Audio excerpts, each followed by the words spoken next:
There it is. Welcome to the program, and here we are on YouTube as well. Gee, on YouTube I have to be careful of my comb over. Chuck Morse, Monday through Friday, noon to 1 p.m. Eastern Standard Time, Left Right Radio with Chuck Morse. You're welcome to join the program.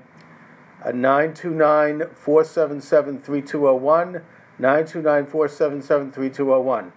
All right, the liberals are calling this Day 2 of Mueller Monday.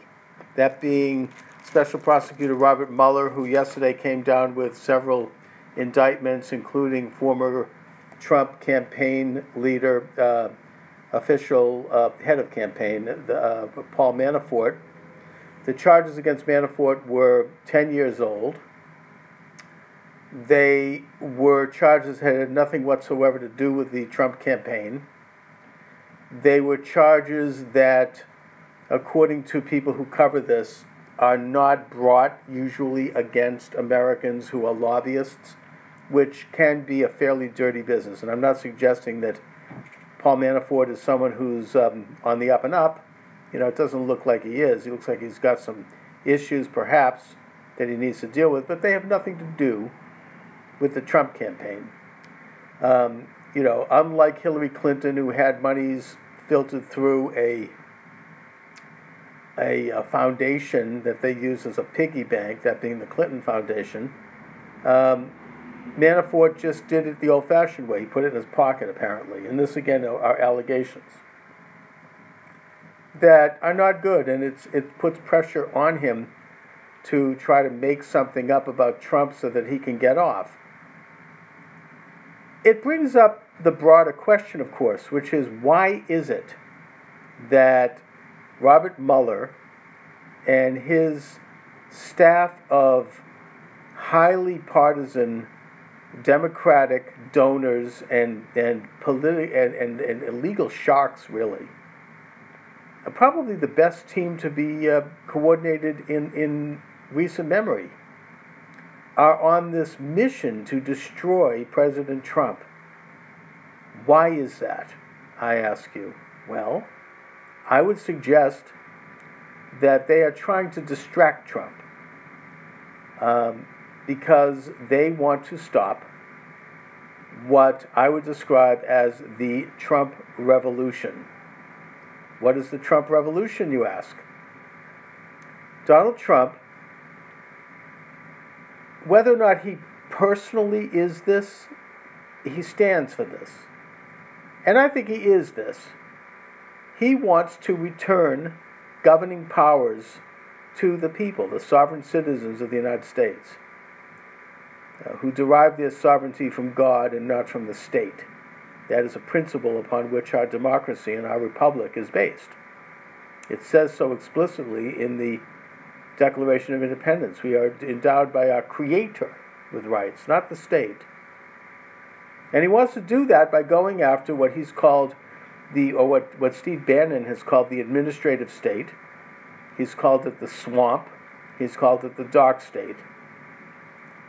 And what that is an entity that has been building up for many, many decades, if not going as far back as, frankly, the Wilson administration, but really accelerated probably after World War II and when President Truman established the national security state in 1948. That is unelected, appointed administrators, not accountable to the people, who are increasingly empowered to govern us and to make decisions that affect us and our futures. Those decisions may be good or they may be bad, but the question is, why are we transferring our basic right, actually, to govern ourselves and to then elect, not appoint, but elect officials to represent us and to operate in that capacity under laws which are codified in a constitution, not unelected bureaucrats, not people who can pass laws and give them other names like directives or guidelines or something else that can affect our freedoms, that can affect our pocketbooks, that can affect our lives.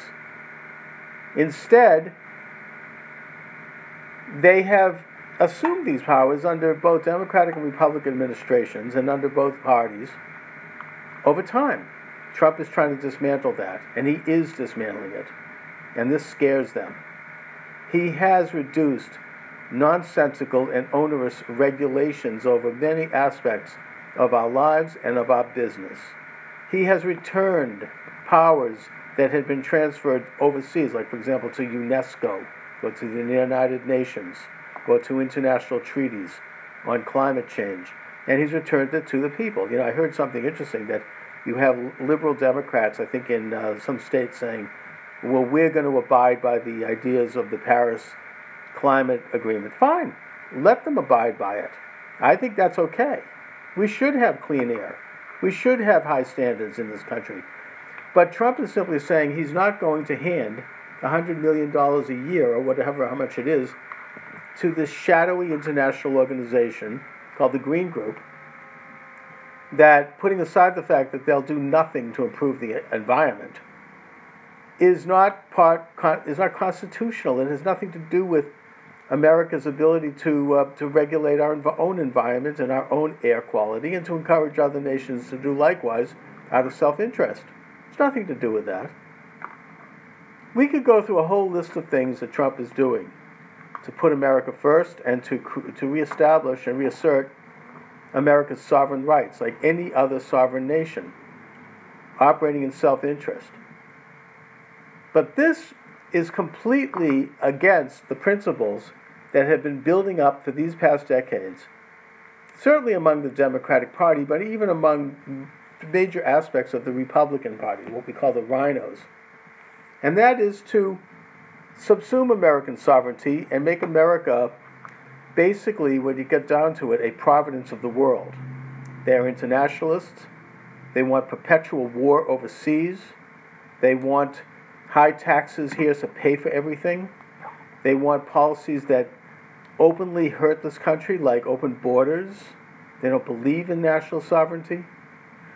President Trump, by the way, speaking of borders, people wave their fists in the air and complain about his insistence on building the wall. But the fact is that every American president since Reagan has put some efforts into controlling the southern border, including even Obama. But the difference is that they really didn't do it all the way. Donald J. Trump wants to do it all the way. He's not connected to these special interests, and he intends to do it, and he will do it if he gets support in Congress. This is why I actually support, and strongly support, Steve Bannon's efforts to primary these rhinos, get them out of Congress, because they're no different than the Democrats. They're actually worse, because they actually claim to be Republican. They claim to be for the Republican principles, which are embraced and embody the agenda and the person of President Donald J. Trump. So that's why Mueller is running this witch hunt against Trump. If Mueller really wanted to get to the bottom of Russian collusion in American politics, which is quite real, he would look into all sides, like Hillary Clinton, for example, and the Uranium One deal, by which, for reasons that are not explained, and this is the crux of the problem, Hillary Clinton and other members of the Obama administration arranged to have a Russian company purchase up to 20% of America's uranium assets. Why? Why would we do this? Why would we give away any of our uranium assets to a foreign power, let alone Russia, that they're now claiming is this great enemy of us, and is, in many respects? Why would we do such a thing? It's insane. Well, as far as Hillary goes, the reasons usually are twofold. First of all, Hillary is a tool of the establishment that does these insane things that are not in America's interest, that don't put America first, obviously. And that's why she's protected, and the Clintons have been able to get away with this incredible career of corruption, which of course is the second reason. This self-same company put an estimated $140 million into the Clinton Foundation, which is the Clintons' private trust and their private piggy bank, and paid Bill Clinton $500,000 in cash to go to Moscow and deliver a 20-minute speech. I don't care if it was 2 hours. The point is, for what? $500,000? $500,000, and by the way, not only does he get the check, but they fly him in first class, they meet him at the airport in a limousine, they take him to a hotel that probably costs $10,000 a night, all expenses paid, then they fly him back to the, with limousine to the airport, and he gets back on this plane all paid for, and he goes home. That's on top of the check. So why are they getting that kind of treatment? Would that be because they're colluding with Russia? I mean, the liberals, the establishment, spent weeks, gnashing of teeth and waving their fists in the air because Donald Trump Jr. had a meeting with a Russian operative to get a dossier on Hillary Clinton. And by the way, that's all about trying to get Hillary Clinton's 30,000 emails that she erased or that disappeared shortly after they were subpoenaed by the FBI. Why would they? Of course they want to get that. I'm not apologizing for it, but that's what they were trying to do. They didn't get it, but they were trying to get it. Is that collusion with Russia? I don't know. I don't think so. And even if it is, it's not unconstitutional. What is questionable in terms of the Constitution is the fact that Hillary Clinton and the Democratic National Committee, and before them a conservative group, this group connected to Bill Kristol, this Beacon website, they did collude with Russia in a more formal sense in that they paid this phony GPS company, which digs dirt up on people, to hire some Russian-connected investigator and some Russian assets to create this terrible and phony dossier on Donald Trump. So if there's any kind of collusion in the formal sense, they actually went through with it. I mean, Don Jr. didn't actually get the dossier, if they ever had it, and there was no money that exchanged hands. Just having a meeting with them, it's not good. I'm not saying that that's a happy moment for the Trump campaign, but I don't think it rises to the level of collusion. However, the point is that Mueller is going to make the case for that, no matter what, because he's a hack. He's a Democratic Party operative. He was the FBI director, by the way, when a lot of very troubling things happened in this country, and did nothing, including the Uranium One deal, which he signed off on, including I believe, the Boston Marathon bombing, which Congressman Stephen Lynch requested FBI information on, and he was told he couldn't have it. This is a sitting elected congressman, right? This is our government asking an agency that is subordinate to the government to give him information, and he's being told no. So that's troubling. The point is that Mueller is just a hack, and he's doing this to distract Trump, to throw him off his game, to keep him off balance. And I think we need to understand that, because we must not allow the revolution to continue, the return of power to the people. Trump is an economic populist, and he's a nationalist, and those are good things. That's what I am. That's what all of us should consider being. And to not believe the main weapon that they use against us, which is to claim, lyingly, that we are actually people who have something against, black men and women, or minorities, or whomever. Those are lies. That's just propaganda. Classic communistic propaganda. Anyway, on that note, I shall wrap the show up today. I want to thank you for watching. I want to thank you for listening. This is Chuck Morse, Left Right Radio with Chuck Morse. I'm launching this thing hopefully every day at around noon. Given the fact this is a podcast, it doesn't have to be exactly noon. I also broadcast at Tufts University, WMFO, very early Thursday morning. I don't expect people to wake up for it at 4 a.m.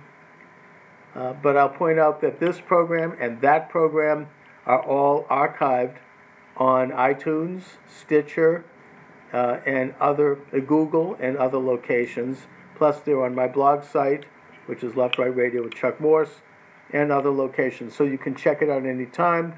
You're certainly welcome to check out my column, which is published by Newsmax every week, and my books, which are published or available on Amazon.com. So, thanks for listening, everybody, and have a wonderful afternoon.